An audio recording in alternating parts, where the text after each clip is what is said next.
Hey guys, what's going on? Ken Raider here for Raider Sports. How are we doing today?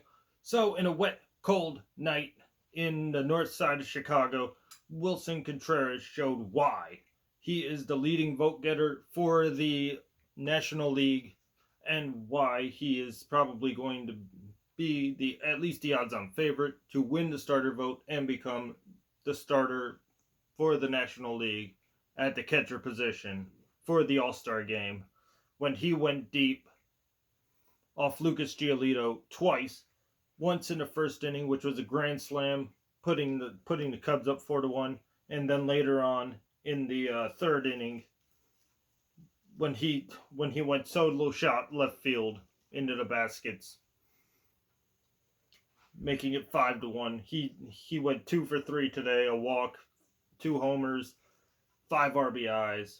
Really just increased his stock and is now pretty much what I would consider a lock.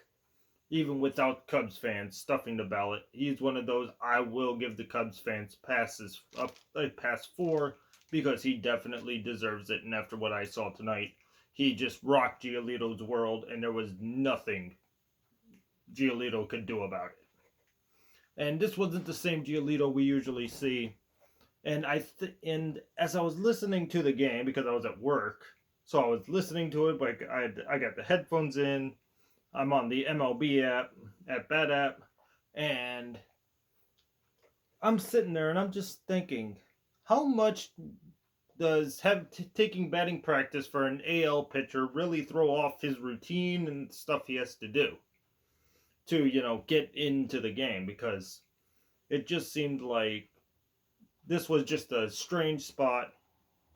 I understand a lot of talk was about the inconsistency of the strike zone all night long.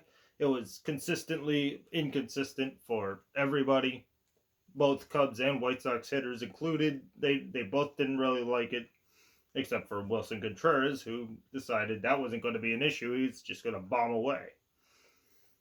But the final score was Cubs 7, White Sox 3.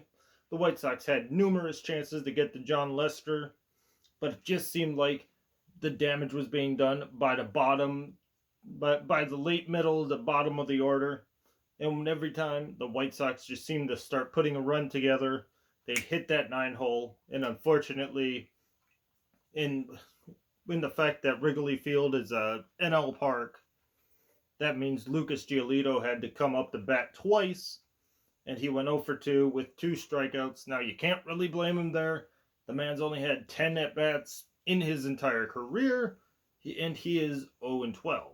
I mean, he is 1 and 12. Excuse me. He did get a hit while up here from the Nationals. Early on in his career. So, you can't really blame Lucas Giolito for any of that. Those strikeouts, that's just a AL pitcher not being used to major league hitting, and it just showed that it was a real deficit having the pitcher have to bat for the White Sox.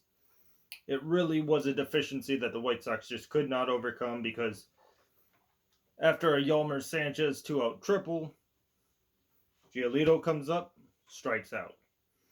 First and third, 1 out. Lucas Giolito comes up, strikeout. Leury Garcia flies out, or grounds out, I can't remember exactly which one, but inning over. And so, really, it was just kind of a strange game all the way around. Very inconsistent strike zone, where the strike zone started, almost minutely, and then it expanded to where almost everything was a strike. So both teams didn't like it. But there were some bright spots. Leury Garcia, for the White Sox, he hit a homer starting the game off, a leadoff homer. James McCann, number 2 in among AL catchers in All-Star votes. He smacked another homer, his 7th, and he's batting .330. I mean, this is what's keeping the guy up there in the All-Star votes. And Yolmer Sanchez went 3 for 4 with a triple and a stolen base. And so we had our chances. We blew it. Cubs win. 7-3 over the White Sox. Unfortunately, even but the night belonged to Contreras. Contreras, he even did it on the defensive side, throwing out Abreu. I mean, not Abreu, Anderson while Abreu was up, and that was really the last time the White Sox threatened throughout the entire game. 7-3, Cubs even the Crosstown Classic.